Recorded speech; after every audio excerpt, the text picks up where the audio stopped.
Welcome to Radha Kalai kitchens. Cauliflower bajji எப்படி செய்யறதுன்னு தான் பார்க்க போகிறோம்.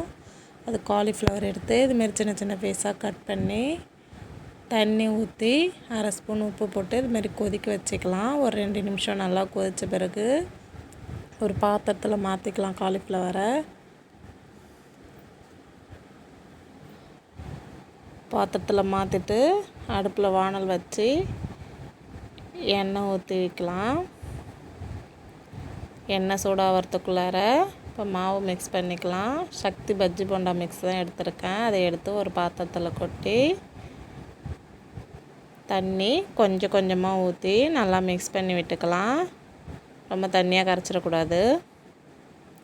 கொஞ்சம் கொஞ்சமாக தண்ணி ஊற்றி மிக்ஸ் பண்ணிக்கலாம். இதுமாரி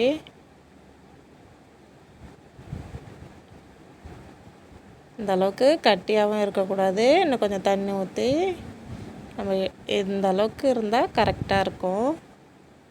இப்போ காலிஃப்ளவர் அது கூட சேர்த்து இதுமாரி மிக்ஸ் பண்ணி எடுத்துக்கலாம். எண்ணெய் காஞ்சிருக்கும்.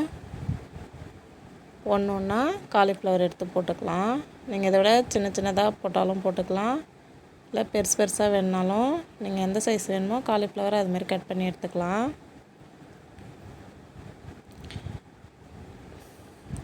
ரொம்ப ஈஸி தான். குழந்தைங்க ஸ்கூல் முடித்து வந்தோடனே இதுமாரி செஞ்சு கொடுத்திங்கன்னா விரும்பி சாப்பிடுவாங்க.